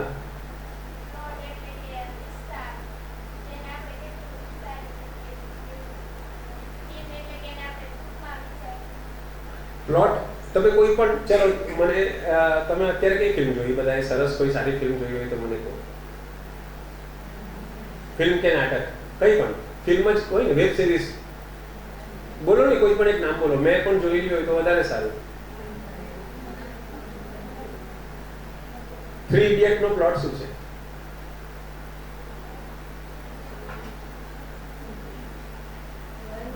હા, એ પ્લોટ નથી, એ થીમ છે. હા,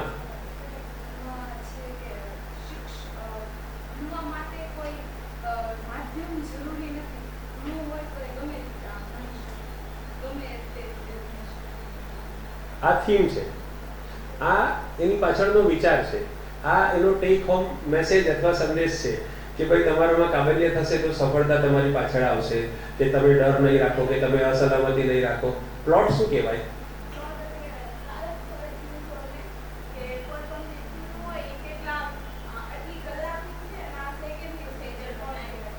હા, એટલે તમે એ વ્યાપના અર્થમાં કહો છો પ્લોટ. પણ વાર્તાની અંદર ઘટનાનું શું મહત્વ અને ઘટના લોપ એટલે શું?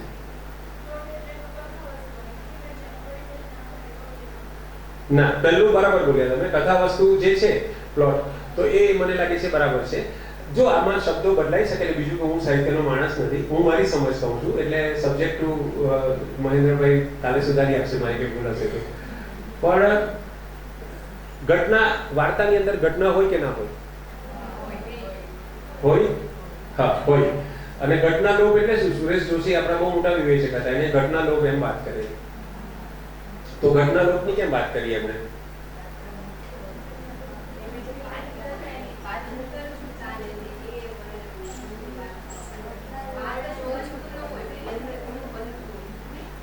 જો ઘટના, જ્યારે તમે ઘટનાનું વર્ણન કરો તો ઘટના તો અહેવાલ છે.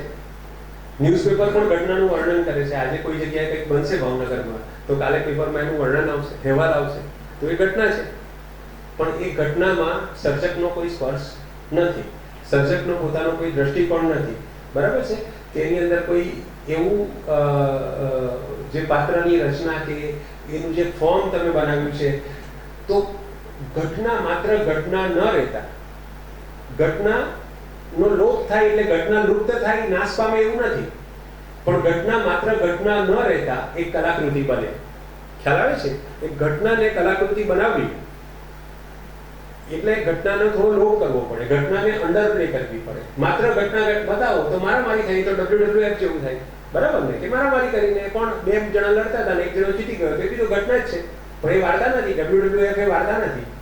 તો તમે કોઈ પણ વાર્તાની અંદર એવી વાત ઉમેરો કે જેનાથી ઘટના થોડીક ગૌણ બને, ઘટના થોડીક ગૌણ બને, અને એ ઘટનાની આગળ પાછળના જે કારણો છે, સંચાલનો જે છે, પાત્રના મનમાં ચાલતા ઘટનાઓની અંડર પ્લેમાં જે ચાલતી હોય, બિટવીન ધ લાઇન્સ જે વસ્તુ હોય, એને તમે ઉજાગર કરી શકો અને કોઈ ફોર્મ સરસ આપી શકો, તો એને એમાંથી વાર્તાનું સર્જન થાય છે.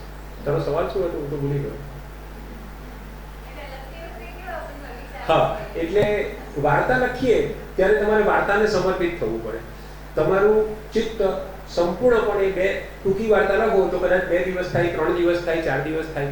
લખતા પહેલા ખૂબ જર્નિંગ કરવું પડે. મગજમાં 2-3 દિવસ સુધી વોક કરતી વખતે, રાત્રે સૂતી વખતે એના સોલ્યુશન શોધતો હોઉં કે વાર્તાનું બિગિનિંગ શું હશે, મિડલ શું હશે, એન્ડ શું હશે, સ્ટ્રક્ચર શું હશે, ક્યાંથી પરિવર્તન આવશે, અંત કેવી રીતનો આવશે, આ બધું હું વિચારતો રહું. અને જેટલું બને એટલું એક નાની અમથી કલ્પના છે, એ કલ્પનાને એવી રીતે વિસ્તારું છું કે જેથી એક સઘન અને એક જીવંત એનો પિંડ તૈયાર થાય અને પછી હું લખવા બેસું.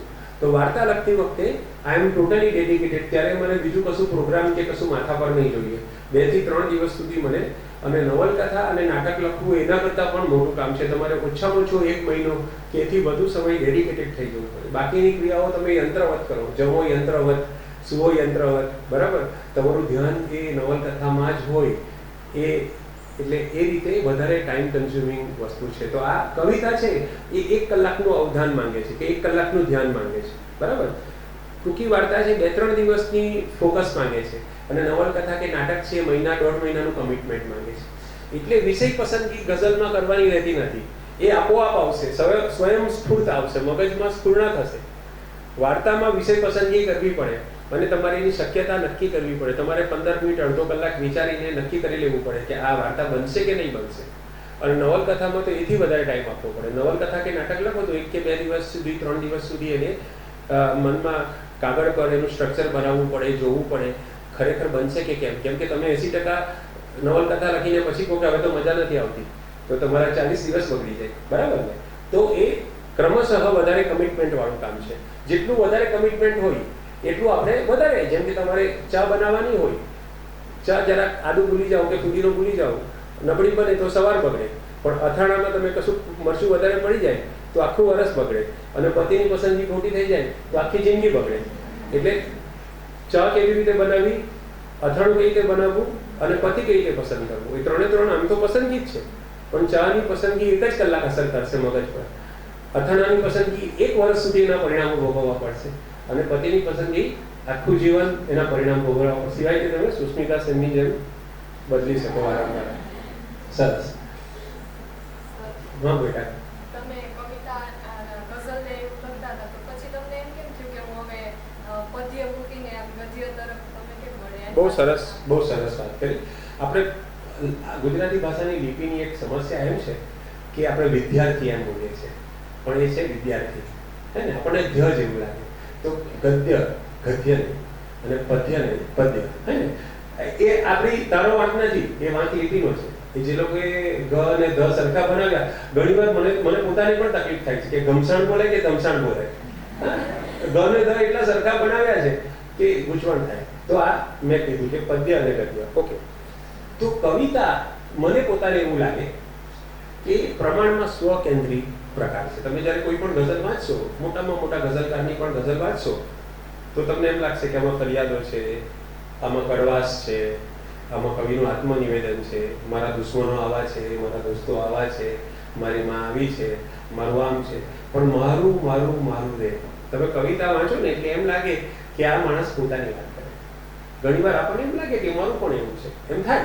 એટલે આપણને આત્મીયતા અનુભવ થાય. કવિતાની પોતાની મજા છે. આઈ એમ નોટ, એટલે હું નીચું કરતો નથી, ડિલોકેટ નથી કરતો, પણ પ્રમાણમાં કવિતા એ સ્વકેન્દ્રી કાવ્ય પ્રકાર છે.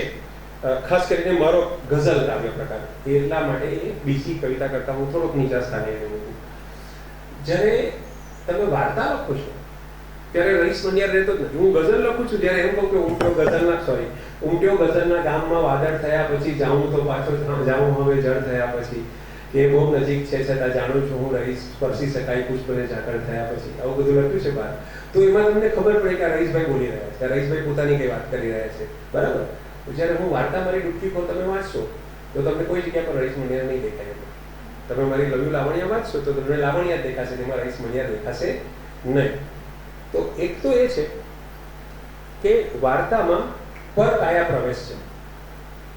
વાર્તામાં તમે તમારી વેદના કે તમારી ફરિયાદ નથી રજૂ, તમે જ્યારે તમારી પોતાની ફરિયાદ રજૂ કરો છો ને તો એની અંદર એક જાતની મિઝરી આવી જાય. તમે એમ કહો ને કે હું બહુ દુઃખી છું તો આપણું મોઢું તરત રડવા જેવું થઈ જાય કે મારા જીવનમાં આટલી તકલીફો આવી. પણ તમે એમ કહો ને કે પેલો બહુ દુઃખી છે તો ત્યારે આપણા મનમાં એમ્પથી જાગે છે, સહાનુભૂતિ જાગે છે કે કરુણા જાગે છે. જ્યારે હું એમ કહું કે હું બહુ દુઃખી છું તો મારા મનમાં મિઝરી, વિવશતા, લાચારી જાગે છે. ખબર પડે છે તમને બધાને? આપણે જ્યારે આપણી ફરિયાદ કરીએ, આપણું રોગનું રડીએ ત્યારે આપણે સંકુચિત હોઈએ છીએ. જ્યારે આપણે કોઈના દુઃખની વાત કરીએ છીએ ત્યારે આપણે કરુણાથી ભરેલા હોઈએ છીએ, સિમ્પથીથી ભરેલા હોઈએ છીએ. તો સાહિત્યમાં આખરે તો સ્વથી સર્વ સુધીની યાત્રા કરવાની. તમે પોતાની વાત કરો છો પણ જો સર્વને એ અસર ના કરે તો એનો કોઈ અર્થ નથી. તો મને એમ લાગે છે કે વાર્તા જે છે એ સ્વથી સર્વ સુધી જવાનો વધારે સારો રસ્તો છે. એવું નથી કે વાર્તા લખવાના કારણે મેં ગઝલ બંધ કરી દીધી છે. આ એનું જેને કહેવાય ને કે તાત્વિક કારણ મેં આપ્યું. હવે લોજિકલ કારણ એ છે કે મેં એક વાર્તા લખેલી, પહેલા 4 વાર્તા લખેલી 19 વર્ષની ઉંમરે. 4 વાર્તા એક જ રાતમાં 4 વાર્તા લખેલી. અને પછી મેડિકલમાં એડમિશન મળ્યું એટલે મારી વાર્તાઓ લખવાનું બંધ થઈ ગયું.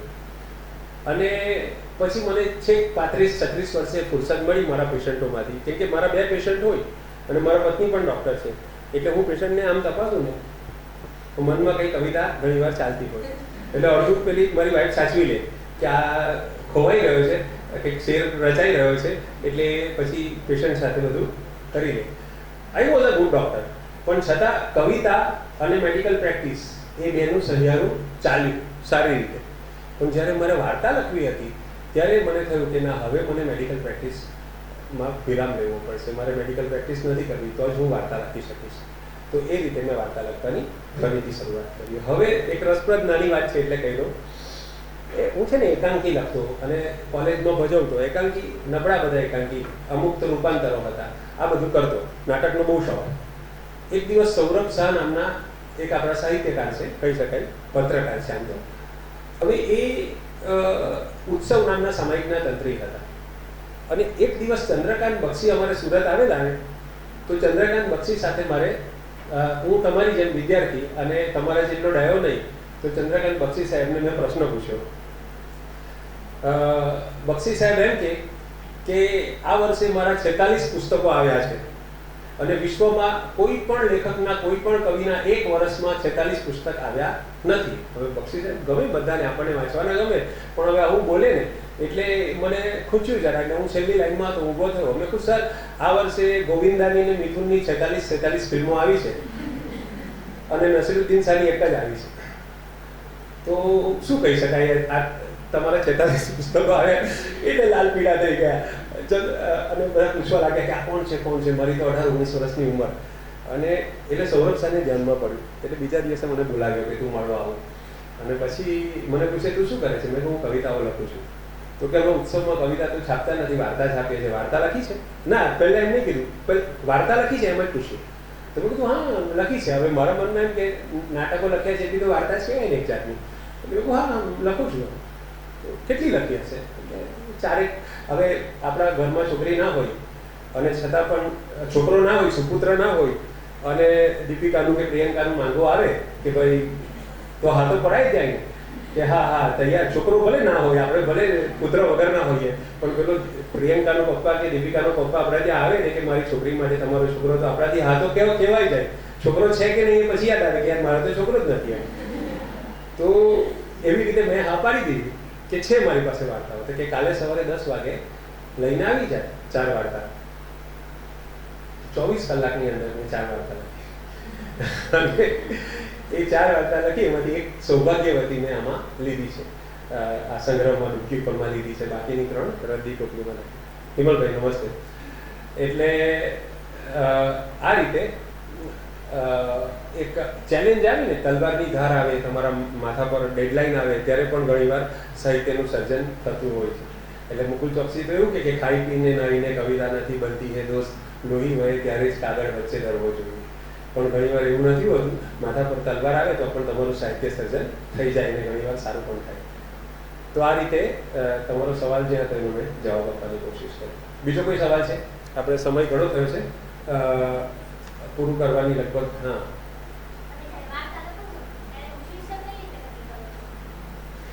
મારે પણ વાર્તાનું શીર્ષક બહુ મહત્વનું નથી.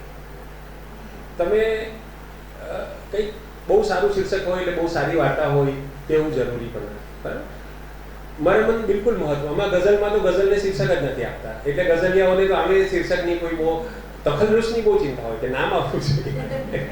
નીચે બીજો કોઈ નામ લખી દે તો હવે ગઝલની ઉપર શું આવે એની અમને પરવા નથી, પણ નીચે અમારું નામ આવવું જોઈએ, નહીં તો ઝઘડો થઈ જાય, મારામારી થઈ જાય. એટલે ગઝલકારો માટે તો એમ કહેવાય છે કે 8મી આપણે 12મી 13મી 14મી 15મી સદીમાં જ્યારે વેશ્યાઓ એટલે કે આ મુજરા કે વેશ્યા તો નથી, મુજરાઓમાં ગઝલ ગવાતી. તો એ મુજરામાં પેલી ગાયિકા ગઝલ ગાઈ, તમે ઉમરાવ જાન કેવી ફિલ્મ પણ જોઈ હશે, અને બધા એના ગ્રાહકો આવે, એ બધા સાંભળે અને બધા વાહ કરે. તો પેલો શાયર બિચારો નીચે બેઠો હોય અને એને એન્ટ્રી પણ ના હોય, જેને ગઝલ લખી હોય એને એન્ટ્રી પણ ના હોય, કેમ કે ગુજરાતમાં તો પૈસાદારો, અમીર ઉમરાઓ, જમીનદારો બધા આવે અને બધાને શરાબ પીરસાય ને બધા ગઝલ સાંભળે. તો પેલા લોકોને એમ જ લાગે કે આ ઘણી કાંઈ આ જે ગુજરાવાળી બાઈ છે, નાચનારી ગાનારી બાઈ છે, એણે જ ગઝલ લખી છે. એટલે ગઝલકારોએ આઈડિયા કર્યો કે સાલું આપણે જેમ પેલું વોટરમાર્ક આવે ને કાગળ પર, કે પાછળ વોટરમાર્ક મૂકી દઈએ એટલે ખબર પડે કે આપણું જ છે, એમ ગઝલની અંદર નામ નાખવાની શરૂઆત કરી કે ભાઈ રઈસ મણિયાની ગઝલ હોય તો છેલ્લી લાઈનમાં હું રઈસ નાખી જ દઉં, તો તમે ક્યાં જવાના, ગાવું પડશે ને તમારે એમ. એટલે આવી રીતે પણ તારો જે સવાલ હતો શીર્ષક, મને લાગે શીર્ષક બહુ જ ઓછા મહત્વની વસ્તુ છે, અને વાર્તા પૂરી થાય પછી નક્કી કરવું જોઈએ. હવે અત્યારે લાલસિંહ ચડ્ડા નામનું પિક્ચર આવે છે, બરાબર, હવે એ શું શીર્ષક છે? શીર્ષક કંઈ સુંદર હોય કે એવું જરૂરી નથી. એક કૃતિ સારી હશે તો શીર્ષકનું કોઈ એવું મહત્વ નથી, એપ્રોપ્રિએટ હોવું જોઈએ, પણ શીર્ષકના કોઈ એવા ગુણધર્મો નથી હોતા. શીર્ષક એવું પણ ના હોય કે વાર્તા ખુલ્લી પડી જાય, બરાબર. વાર્તાની અંદર છેલ્લે હીરોનું મરણ આવતું હોય, બરાબર, તો એક આપણી વાર્તા છે માજા વેલાનું મૃત્યુ, તો એમાં છેલ્લે માજા વેલા મરી જવાનો છે એમ ખબર પડી જાય, તો કંઈ બીજું રાખ્યું જ નહીં શીર્ષક, માજા વેલાનું મૃત્યુ શું કામ રાખ્યું, આપણને એમ પ્રશ્ન થાય. તો પછી શું થયું એ બતાવવાનું રહેતું જ નથી, કેમ કે બધાને ખબર છે કે મૃત્યુ તો આવવાનું છે, માજા વેલા મરી જવાનું છે. તો પછી કેવી રીતે થયું એ વધારે મહત્વનું થઈ જાય, બરાબર. એટલે શીર્ષકની અંદર ટોટલ રેગ્યુલેશન ના આવે, છતાં વિષય પ્રવેશ થોડો ઇન્ટરેસ્ટિંગ હોય, આકર્ષક હોય તો ચાલે, પણ it is not that important. વાર્તા લખવી એ બહુ મહત્વનું છે, શીર્ષક આપવું એ બહુ જ નાની વસ્તુ છે. છેલ્લો સવાલ એક લઈ લઈએ, પછી આપણે વિરામ લઈએ. હા, ઓકે, કવિતા સંભળાવો. સમય નથી, નહીં તો હું એક વાર્તા સંભળાવા, પણ મારી તમારી ઉંમરે જે મેં લખેલી ને તે રીતના સંભળાવવાની ટ્રાય કરું, બરાબર છે?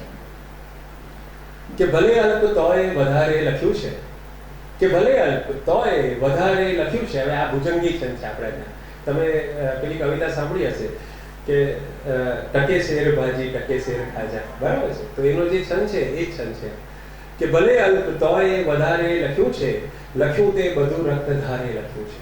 અમારા દીપ શું છે? શિક્ષક મારી અંદર લખ્યું છે અને કાપ્યા વધારે રક્ત ધારે, બરાબર. કે ભલે અલ્પ તોય વધારે લખ્યું છે, લખ્યું તે બધું રક્ત ધારે લખ્યું છે. લખાણે લખાણે પ્રહારો થયા છે, અમે પણ પ્રહારે પ્રહારે લખ્યું છે. કે લખાણે લખાણે પ્રહારો થયા છે, અમે પણ પ્રહારે પ્રહારે લખ્યું છે. ને લખ્યું તો જીવાયું, જીવ્યા તો લખાયું. લખ્યું તો જીવાયું ને જીવ્યા તો લખાયું. પરસ્પર સહારે સહારે લખ્યું છે, કે પરસ્પર સહારે સહારે લખ્યું છે. ને તમે તો રઈસ બસ કુટાતા રહ્યા છો મેડિકલ કોલેજમાં, કે તમે તો રઈસ બસ કુટાતા રહ્યા છો. તમે આ બધું બોલો ક્યારે લખ્યું છે, કે તમે આ બધું બોલો ક્યારે લખ્યું છે? રાત્રે 9 થી 1 ની વચ્ચે.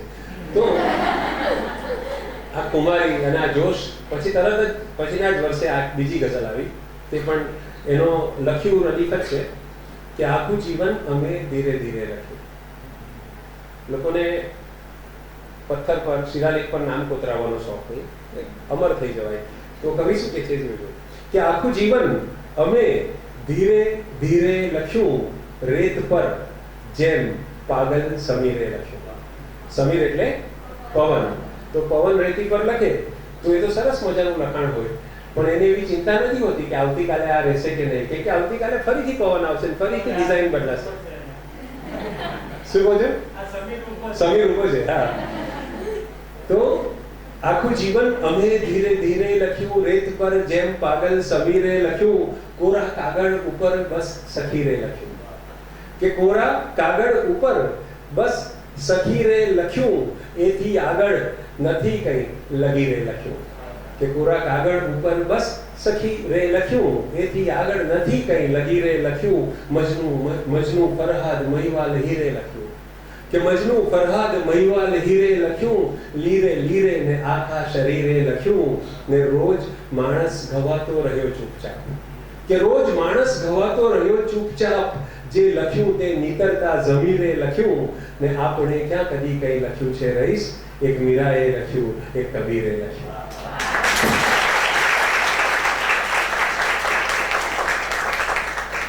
તો આટલી વાત સાથે તો મેં જ્યારે આમ લખ્યું કે આખું જીવન અમે ધીરે ધીરે લખ્યું, અને એની આગળનો છે કે કોરા કાગળ ઉપર, મારી ગઝલોમાં તમે રોમેન્ટિક કંઈ બહુ દેખાશે નહીં, પણ આવો આ એક શેર એવો આવી ગયો કે કોરા કાગળ ઉપર બસ સખી રે લખ્યું. સખી, હવે તમારે તો ગર્લફ્રેન્ડ કહો, તમે તો બોયફ્રેન્ડ કહો, અમારા જમાનામાં સખી કહેતા. કે કોરા કાગળ ઉપર બસ સખી રે લખ્યું, એથી આગળ નથી કંઈ લગી રે લખ્યું. પછી બીજું કંઈ લખવાની જરૂર નહીં લાગી. તો મારી વાઈફને બધા પૂછે કે રઈસભાઈ પહેલા આવું બધું લખતા હતા, હવે કેમ નથી લખતા એમ. તો એ કે જેનું ગજુ ન રહે એનો સ્વભાવ પર ગજુ થઈ જાય છે, એટલે હવે ફિલ્મોમાં લખે છે, આવું ગઝલોમાં નથી લખતા. તો મારી જે કંઈ સર્જન યાત્રા છે એના થોડાક પડાવો વિશે વાત કરવાની ખૂબ મજા આવી આપની સાથે. એમ લાગે કે હજુ 1 કલાક સમય મળ્યો તો હજુ થોડી વાત કરે, પણ સમય ઓછો હોય એની મજા છે. અમારે સુરતમાં શાયર છે પંકજ વખારિયાના નિમલભાઈ, એ એમ કહે છે કે શબ્દના કરતાલમાં રણકી ઉઠી જિંદગી નામે ભરોસાની કળા. કે શબ્દના કરતાલમાં રણકી ઉઠી જિંદગી નામે ભરોસાની કળા.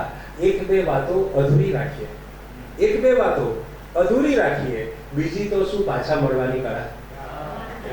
પાછા મળવું હોય તો થોડું અધૂરપ રાખીને અને અધૂરપની મધુરપ સાથે છૂટા પડીએ. मुलाकातें हमेशा वक्त की पाबंद होती है, मुलाकातें हमेशा वक्त की पाबंद होती है, मोहब्बत एक खुशबू है हमेशा साथ रहती है. तो આ સમય જે આપણે સાથે પસાર કર્યો એ હંમેશને માટે મારા મનોપટ પર અંકિત થઈને રહેશે એવી ખુશી સાથે વિરામ આપીએ. Thank you very much. ખૂબ ખૂબ આભાર.